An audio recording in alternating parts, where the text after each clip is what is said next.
Hello students, welcome again. Welcome, फिर से स्वागत करती हूँ आप सभी का मैग्नेट ब्रेन्स हिंदी में। और साथ ही आशा भी करती हूँ कि हर बार की तरह स्वस्थ होंगे, एनर्जेटिक होंगे, ऊर्जावान होंगे, मस्त तरीके से अपने आप का ख्याल रख रहे होंगे। और जैसा कि मैंने कहा था कि जागना, सोना, खाना, पीना, हंसना, बोलना, गेम, खेल सब कुछ जरूरी है, मनोरंजन भी जरूरी है, मौज मस्ती भी जरूरी है। ठीक है, कहते ना गंभीरता पूर्वक हम अपने कार्य को करेंगे, लेकिन जब बात हो तो एंजॉय की तो हम मस्ती से झूमेंगे, खेलेंगे, नाचेंगे, गाएंगे। ठीक है, तो यहां पर बात आती है नाचने या गाने की, तो आते हैं बिरजू महाराज जी याद।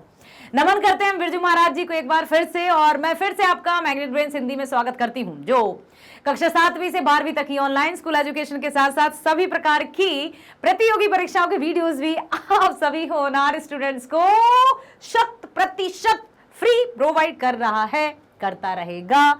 इसीलिए आप बने रहिए मैग्नेट ब्रेन्स के साथ, जो हमेशा रहेगा। किसी भी तरह के डर को मस्तिष्क में मत जगह देना। मैग्नेट ब्रेन्स है सदा के लिए, जो हमेशा आपको शिक्षा प्रोवाइड करेगा। तो बस मेरी एक बात सुन लो, सुनो ध्यान से, तुमसे सबसे कह रही हूं मैं कि लाइक करो वीडियोस को, सब्सक्राइब करो, अधिक से अधिक शेयर करो ना यार।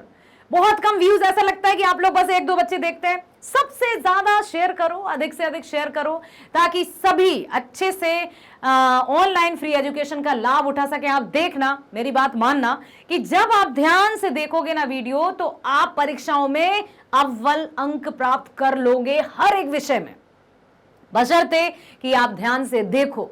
तो अधिक से अधिक शेयर करो लिंक को, अपने सभी जो फ्रेंड्स हैं, जो परिचित हैं, उनसे बोलो कि सब्सक्राइब करें, ताकि नोटिफिकेशन प्राप्त हो और जल्दी से जल्दी आपके समक्ष सही समय पर वीडियो प्राप्त हो जाए और आप उसका लाभ उठा सकें।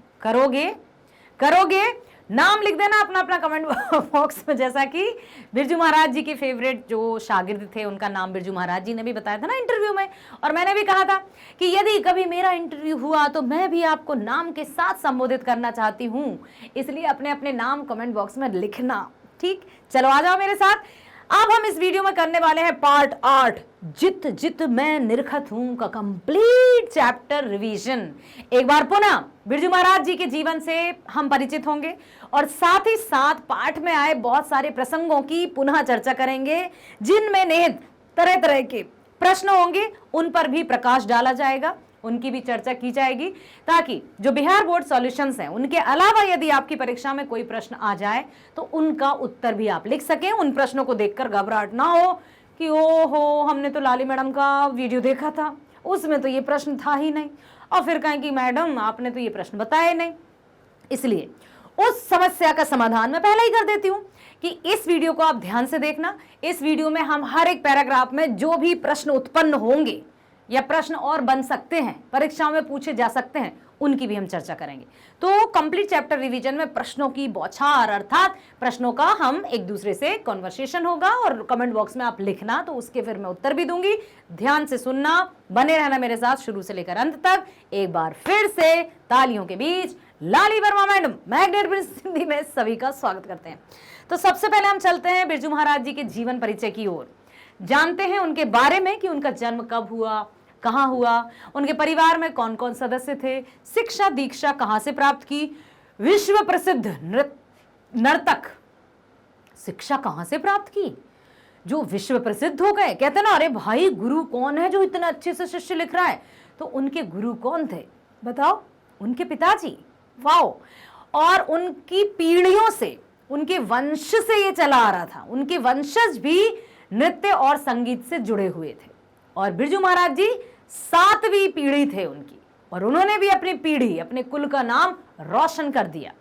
इसी तरह से जब हम शिक्षा प्राप्त बिल्कुल आराम से करते हैं, आराम से मीन्स फुल्ली फोकस्ड होकर करते हैं, तो हमें उसमें सफलता मिलती है। सो प्यारे विद्यार्थियों, हर एक वीडियो को ध्यान से देखना, सुनना, समझना। समझोगे, सुनोगे ध्यान से तो समझ में आएगा, और नहीं आए तो मैं हूं ना। हर एक टीचर हर एक विषय के लिए आपको फिर से कमेंट बॉक्स के उत्तर देंगे और वो आपके डाउट्स या समस्या का समाधान करेंगे। तो बिल्कुल भी आप ये मत सोचना कि डाउट लिखेंगे, क्या पता देखेंगे कि नहीं, हम देखेंगे और आपके उत्तर भी देंगे। ठीक, चलो पढ़ते हैं बिरजू महाराज जी का जीवन परिचय। बिरजू महाराज का जन्म हुआ था 4 फरवरी सन 1938 को लखनऊ, उत्तर प्रदेश। उनका नाम, उनका जो पूरा नाम था वो पंडित ब्रजमोहन मिश्र है। क्या नाम है? यदि पूछ लिया जाए कि बिरजू महाराज जी का पूरा नाम क्या है तो आप क्या कहेंगे? पंडित ब्रजमोहन मिश्र। एक प्रश्न ये बन गया जो कि आपके जो बिहार बोर्ड सॉल्यूशन से पाठ्य पुस्तक में नहीं था। तो बिरजू महाराज जी का पूरा नाम बताओ जल्दी से। पंडित ब्रजमोहन मिश्र। इनके पिता का नाम जगन्नाथ महाराज है, जो एक प्रसिद्ध कथक नृत्यकार भी थे। पिता का नाम क्या है? जगन्नाथ, पंडित जगन्नाथ महाराज। महाराज उनके युगों युगों से, मतलब पीढ़ियों से चला आ रहा है नाम के आगे, क्योंकि वे शिक्षा प्रदान करते थे, ठीक है, कला से संबंध रखते थे। वे भी, उनके पिता भी नर्तक थे, कथक, और उन्हें लखनऊ घराने के अच्छन महाराज कहा जाता था। ये अब आप ये भी पूछा जा सकता है कि बिरजू महाराज किस घराने से ताल्लुक रखते हैं, तो वो कौन से घराने से? लखनऊ घराने से, ठीक है, लखनऊ घराने से ताल्लुक रखते हैं बिरजू महाराज। किससे रखते हैं? लखनऊ घराने से। ये रायगढ़ रजवाड़ी में दरबारी नर्तक हुआ करते थे। रायगढ़ रजवाड़ी। बिरजू महाराज का नाम पहले दुख हरण रखा गया था। सुनो, पहले उनका नाम रखा था दुख हरण। दुख हरण का मतलब क्या होता है? ये पूछा जा सकता है कि बिरजू महाराज जी का पूरा नाम क्या था, तो पंडित ब्रजमोहन मिश्र, यही था ना, पंडित ब्रजमोहन मिश्र। अब ये भी पूछा जा सकता है कि उनका पहले नाम, या ब्रजमोहन मिश्र से पहले उनका नाम क्या था, तो उनका नाम था दुख हरण। पहले उनका नाम रखा गया था दुख हरण, क्योंकि अब देखो उनका नाम फिर चेंज क्यों हो गया, ब्रजमोहन क्यों रख गया? तो सुनो, जिस अस्पताल में इनका जन्म हुआ था, जिस दिन, किस दिन हुआ था? वसंत पंचमी के एक दिन पहले, दिन था शुक्रवार। उस दिन उस अस्पताल में सभी कन्याएं थी, सिर्फ ये एकमात्र पुत्र पैदा हुए थे, ठीक है।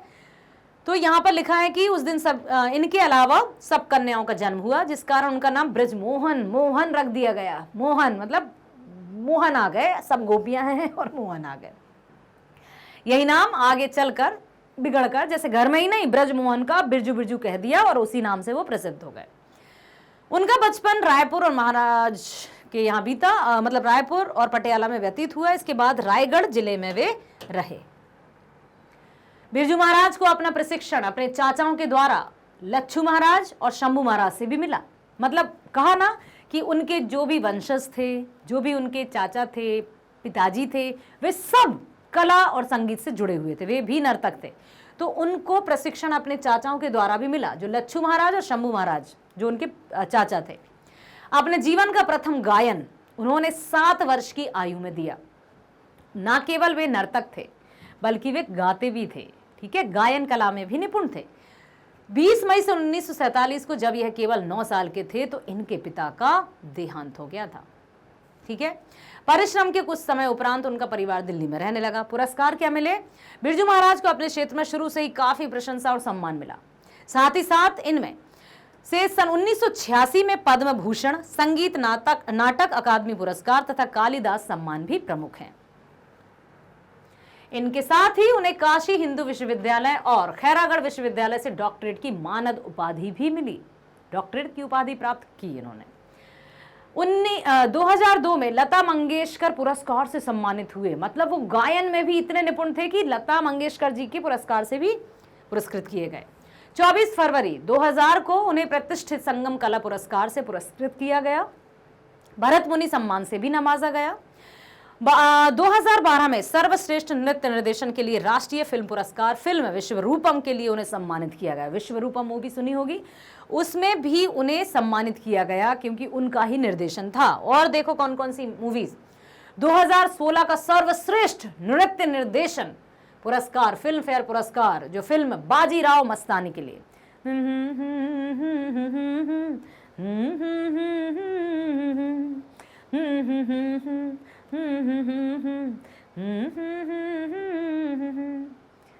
मुझे वर्डिंग नहीं आ रही इसलिए मैंने गुनगुना दिया। तो बाजीराव मस्तानी के लिए उन्हें सर्वश्रेष्ठ नृत्य निर्देशन के लिए पुरस्कार मिला क्योंकि वो निर्देशन मतलब डायरेक्टर, ठीक है, नृत्य का। फिर 2016 में हिंदी फिल्म बाजीराव मस्तानी में मोहे रंग दो लाल,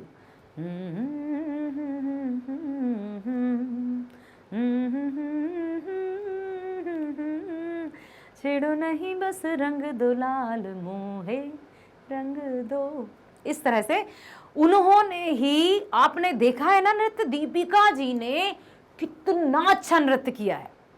सिखाया किसने? बिरजू महाराज जी ने। फिर से देखना उस नृत्य को एक बार कि कितने अच्छे हाव भाव और मुद्राओं के साथ अभिनेत्री दीपिका पादुकोण जी ने नृत्य किया है, जिसमें एक एक भाव भंगिमा बोलती है, सजीव ओढ़ती है। नृत्य निर्देशन किसका था? बिरजू महाराज जी का। ठीक है, तो उनको फिल्म फेयर पुरस्कार भी मिला। अब देखो यहां पर बिरजू महाराज जी को और अच्छे से देख लीजिए, ध्यान से देख लीजिए। कभी इनसे संबंधित कोई भी प्रश्न आता है तो आप अच्छे से देखो कि ये जो मुद्राएं हैं ना, वो इतनी आसान नहीं है। पूरा जीवन, मतलब उनका तो पूरी पीढ़ी जो रही है वो नृत्य से ही संबंधित रही है। इस पाठ में बिरजू महाराज जी के मतलब जो है ना, उनका इंटरव्यू था, साक्षात्कार, उनका अनुभव, उन्होंने जो भी कहा है वही इसमें दिया गया है इस पाठ में। जित जित मैं निरखत हूं, मतलब एक भी उनका जो हाव भाव भंगिमा है ना, वो इतना अच्छा लगता है कि बस लगता है कि झूमो नाचो गाओ। नृत्य इतना सुंदर, और संगीत तो वो जादू है जो बुझे हुए मन को भी प्रसन्नचित कर देता है, जो निराश मन में भी आशा की चमक भर देता है। संगीत में तो वो जादू है। हाँ, एक बार फिर से मैं प्रश्न करूंगी कि आप पढ़ाई के अलावा और किस में रुचि रखते हैं, और किस में, मतलब आपकी हॉबीज क्या क्या हैं वो मुझे बताना। ठीक है, जैसा कि मैंने बताया था कि स्कूलिंग से लेकर मैं हमेशा बचपन से ही, मुझे पढ़ाई तो थी ही पसंद, साथ ही साथ गाना, खेलना, कूदना, अच्छे से वार्तालाप करना, मतलब मुझे ये था कि मैं वो सब अच्छे अच्छे कार्य करूं जिससे मेरी पहचान हो। बचपन से ही लगन थी। और पता है एक और बात बताऊं, सीक्रेट बात, कि फ्रॉम माय चाइल्डहुड मैं यही, मतलब मैं शिक्षक ही बनना चाहती थी, बाय चॉइस। छोटे से मैंने घर में अपनी बातें सुनी है कि छोटी सी थी ना, तब भी किसी भी पत्थर पर, क्योंकि गांव में कहीं गए हैं तो वहां बैठ गए, हाथ में स्ट्रिक्टली बैठो पढ़ो, इस तरह से करती थी। तो बचपन से ही मेरी रुचि शिक्षक बनने की थी, और ये प्रभु ने पूरी की, और जिसके माध्यम से मैं आज आपके समक्ष हूं। ठीक है, तो यहां पर जो है शिक्षा, बिरजू महाराज जी को देखिए, आप ध्यान से देख लीजिए। अपनी अपनी कलाएं और भाव भंगिमाओं के माध्यम से उन्होंने नृत्य को, कथक को सजीव बना दिया, और इनका नाम ना केवल अपने एरिया या क्षेत्र में ही, ना केवल भारत में, बल्कि संपूर्ण विश्व में प्रसिद्ध है। ना केवल इन्होंने अपने कार्यक्रम भारत में ही किए, बल्कि विभिन्न देशों में भी इन्होंने अपनी कला के माध्यम से भारत का नाम रोशन कर दिया। ठीक है, बिरजू महाराज जी को हम फिर से सादर नमन करते हैं, और चलते हैं उनके इंटरव्यू की तरफ। ठीक है, मिलते हैं उनसे। मेरा जन्म लखनऊ के जफरीन अस्पताल में सन 1938 में 4 फरवरी शुक्रवार सुबह 8 बजे हुआ। ठीक है, 3 बहनों के बाद घर में आखिरी संतान मैं था। 6 साल की, अब ध्यान देना कि जन्म कहां हुआ था, लखनऊ में। याद रखना, लखनऊ में उनका जन्म हुआ था, लखनवी खानदान से या लखनवी घराने से भी हैं वो। 6 साल की उम्र में नवाब साहब को बहुत पसंद आ गया। मैं नवाब साहब के पास जाकर नाचता था। वहां से फिर निर्मला जी के स्कूल में, यहाँ दिल्ली में हिंदुस्तानी डांस म्यूजिक में चले गए। आप दिल्ली में हिंदुस्तानी डांस एकेडमी जो थी निर्मला जी की, या 2-3 साल काम करते रहे, शायद 43 की बात रही होगी।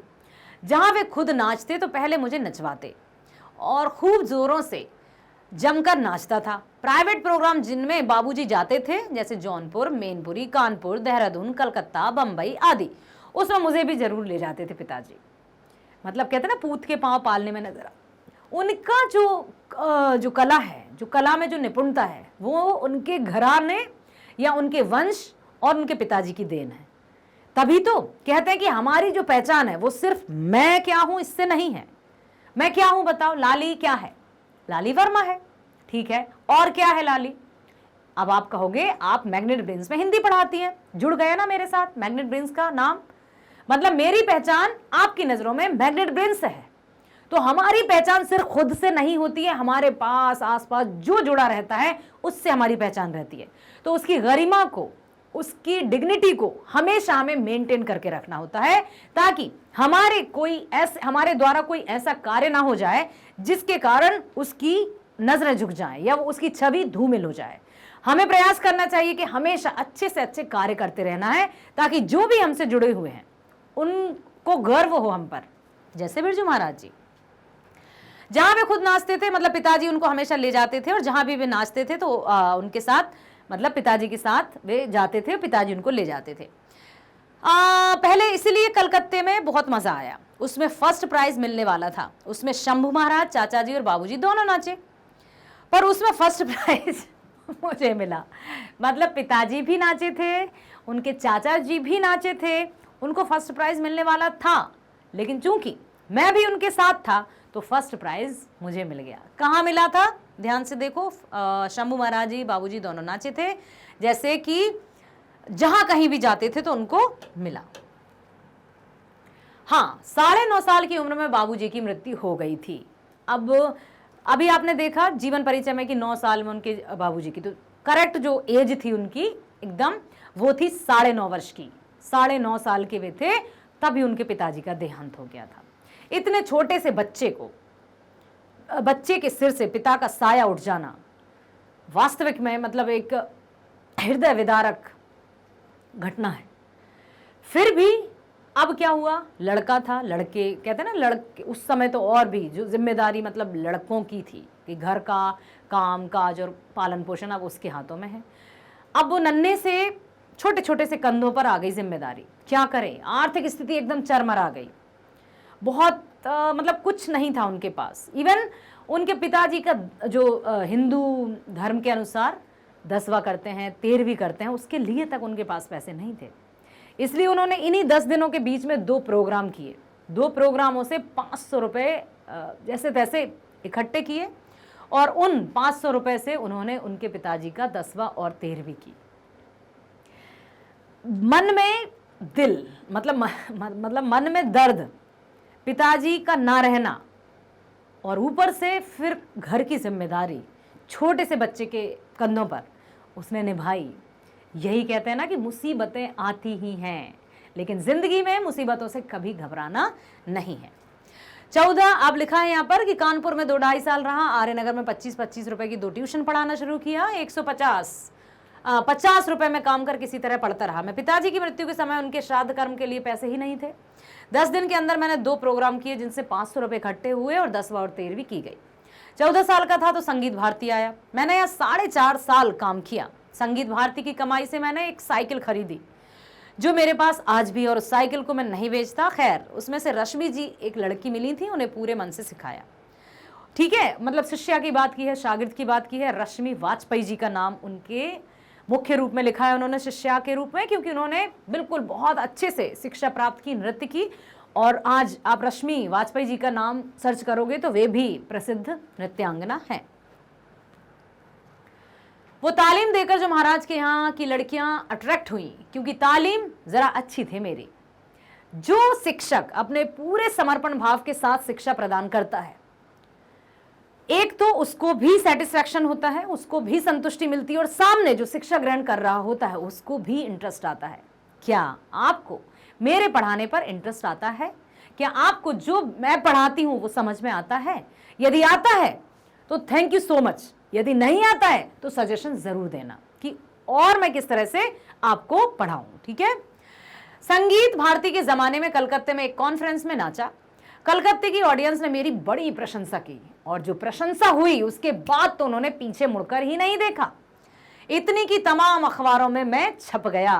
कहते हैं ना कि प्रतिभा या हुनर तो सब में होता है, किसी की छप जाती है और किसी की छुप जाती है। तो अपने हुनर को, अपनी प्रतिभा को छुपाना नहीं है, उसको उजागर करना है। अपनी प्रतिभा को, अपने टैलेंट को दिखाना है, सिर्फ छुपाकर रखना नहीं है। इसलिए संकोच नहीं करना है। ठीक है। उसके बाद हरिदास स्वामी कॉन्फ्रेंस बंबई ब्रजनारायण ने बुलाया। मेरा प्रोग्राम बहुत अच्छा हुआ। उसके बाद से बंबई, कलकत्ता, मद्रास आदि जगह पर मेरे प्रोग्राम होने लगे। विदेश दूर में सबसे पहले रूस गए थे। ना केवल अब भारत में बल्कि उनके विदेश में भी प्रोग्राम होने लगे। तो सबसे पहले कहाँ गए थे? प्रश्न पूछा जा सकता है कि बिरजू महाराज जी का भारत के अतिरिक्त मतलब विदेश में कहां पर सबसे पहला प्रोग्राम था? तो याद रखना, रूस में उनका सबसे पहला प्रोग्राम था। यह आपके बिहार बोर्ड सॉल्यूशंस में इस तरह के प्रश्न नहीं है, लेकिन चर्चा हम कर रहे हैं क्योंकि कंप्लीट चैप्टर रिवीजन है, इसमें हर एक बात की जानकारी हमें होनी चाहिए जो कि वहां नहीं है। इसलिए वीडियो को बड़े ध्यान से देखना ताकि आपके समक्ष यदि इस तरह के कोई प्रश्न आ जाएं जो पाठ के बीच से होते हैं उसमें आप कंफ्यूज ना हो। तो कहां हुआ उनका सबसे पहला प्रोग्राम? विदेश में, रूस में। उसके बाद Germany, Japan, Hong Kong, Laos, Burma आदि ये हैं उनके मतलब देश जहां पर ना केवल देश बल्कि विदेश में भी उन्होंने अपने प्रोग्राम दिए और उसमें भी वो पूरी तरह से छा गए। अम्मा को मैं अपना सबसे बड़ा जज मानता हूं। जब वो नाच देखती थी तो मैं पूछता था कि मैं कहीं गलत तो नहीं कर रहा हूं, मतलब बाबूजी वाला ढंग है ना, कहीं गड़बड़ी तो नहीं हो रही? तो कहती नहीं बेटा नहीं, उन्हीं की तस्वीर हो तुम, उन्हीं की छवि हो तुम। कितना अच्छा लगता है। और जब भी वो कभी कुछ सुधार के लिए कहती तो वो उसमें सुधार भी करते। माता और पिता दोनों ही उनके आदर्श रहे हैं। पिताजी उनको बिल्कुल गुरु ही रहे और गुरु और शिष्य का एक बहुत अच्छा संबंध रहा, क्योंकि ना केवल उन्होंने अपने बेटे की तरह उन्हें सिखाया बल्कि शिष्य की, क्योंकि शिष्य को जो शिक्षा दी जाती है ना वो बेटे से अधिक अच्छे से दी जाती है, क्योंकि जो पिता है वो उसके मन में लाड़ प्यार या थोड़ा सा हो जाएगा कि कोई बात नहीं, लेकिन गुरु है वो अपने शिष्य को पूरे 100% शिक्षा प्रदान करता है। कोई भी चोरी नहीं करता। चोरी मतलब कुछ भी अपने पास रखना नहीं चाहता है, वो सब कुछ, अपना टैलेंट सब कुछ न्यौछावर कर देता है अपने शिष्यों पर। तो यहां पर वे अपने पुत्र के मतलब बिरजू महाराज जी के पिताजी ही उनके गुरु भी थे। ठीक, तो जब भी वे पूछते उनके जाने के बाद कि माँ अम्मा मैं ठीक कर रहा हूं ना, तो उनकी माता जी कहती हाँ हाँ बिल्कुल तुम उन्हीं की छवि हो, उन्हीं की तस्वीर हो। ठीक, तो सुना आपने, समझा कितने अच्छे से बिरजू महाराज जी ने अपनी कला को पूजा और आज दुनिया उनको पूजती है। भले ही वे हमारे साथ इस दुनिया में नहीं है, परंतु ऐसा नहीं लगता कि वे नहीं है, क्योंकि उनकी कला, उनका संगीत, उनकी शिक्षा, उनका गुण, उनका हुनर सब कुछ हमारे साथ चलता रहेगा युगों युगों तक। ये होता है कला, मतलब ये होती है एक व्यक्ति की पहचान जो उसके रंग, रूप, कद, काठी, ऊंच नीच, जात पात, धर्म आदि से नहीं बल्कि उसके गुणों से होती है। तो अपने गुणों को, अपने हुनर को निखारने में समय देना, व्यर्थ की बातों में बिल्कुल समय बर्बाद मत करना। जब कभी भी आप बैठ जाओ शांति से, मैग्नेट ब्रेन्स ओपन कर लेना, link just type magnet brains Hindi, जो भी विषय आपको, जो भी जिस भी विषय का वीडियो देखना है जस्ट उसको टाइप कर लो। जैसे हिंदी का ही वीडियो देखना है तो you just type class 10th Hindi, या फिर आपको जो भी देखना हो, जैसे आपको किसी चैप्टर का वीडियो देखना है या पाठ्यक्रम का वीडियो देखना है तो आप उसको देखो, क्योंकि आपको पता है ना कि मैग्नेट ब्रेन्स कक्षा 7वीं से 12वीं तक की ऑनलाइन स्कूल एजुकेशन के साथ साथ सभी प्रकार की प्रतियोगी परीक्षाओं के वीडियोस भी 100% फ्री मुफ्त प्रोवाइड करता है, जिनमें शामिल है NTSC, IIT, JEE, NEET, UPSC, olympiad, सभी प्रकार की प्रतियोगी परीक्षाओं के वीडियो आप 100% फ्री देखेंगे। तो आपको जब हिंदी का वीडियो देखना है तो मैग्नेट ब्रेन्स हिंदी पर जाओ, पाठ्यक्रम का वीडियो देखना है सबसे पहले पाठ्यक्रम का वीडियो, क्योंकि पाठ्यक्रम का वीडियो जब आप देख लोगे तो आपको सभी बिल्कुल क्लियर हो जाएगा, क्रिस्टल क्लियर कि ओके ये चैप्टर्स हैं, इन चैप्टर्स में हम ये पढ़ेंगे, गद्य खंड में इतने चैप्टर्स हैं, काव्य खंड में इतने चैप्टर्स हैं, अब हम साल भर की पढ़ाई बहुत अच्छे से कर सकते हैं। तो बस पाठ्यक्रम पर क्लिक करो, पाठ्यक्रम पर जैसे ही आप क्लिक करोगे लाली मैडम टन टन आ जाएंगी आपके पास। और ध्यान से देखना इस वीडियो को ताकि आपको पाठ्यक्रम में जो भी शामिल है वो सही से समझ में आ जाए। आपकी दोनों पाठ्य पुस्तिकाएं गोधुली और वर्णिका में जितने भी पाठ निहित हैं वो आपको समझ में आ जाए। ध्यान से देखना, समझ में आएगा जरूर, पसंद भी आएगा, मजा भी आएगा। तो वीडियो को लाइक करना, सब्सक्राइब करना, ठीक है, ताकि सभी वीडियोस के नोटिफिकेशंस आपको प्राप्त हो जाए। साथ ही साथ शेयर जरूर करना, अधिक से अधिक शेयर करो ना यार, शेयर करो, अधिक से अधिक शेयर करो ताकि सभी 100% बेस्ट एजुकेशन का लाभ ले सके, ऑनलाइन एजुकेशन का। ओके, चलो तो मिलते हैं नेक्स्ट वीडियो में, बस इसी आशा के साथ कि आप सब अपने आप का ख्याल रखेंगे, स्वस्थ रहेंगे, मस्त रहेंगे, खुश रहेंगे और फिर से मैग्नेट ब्रेन्स पर वीडियो देखने के लिए तैयार हो जाएंगे। Bye bye, thank you so much.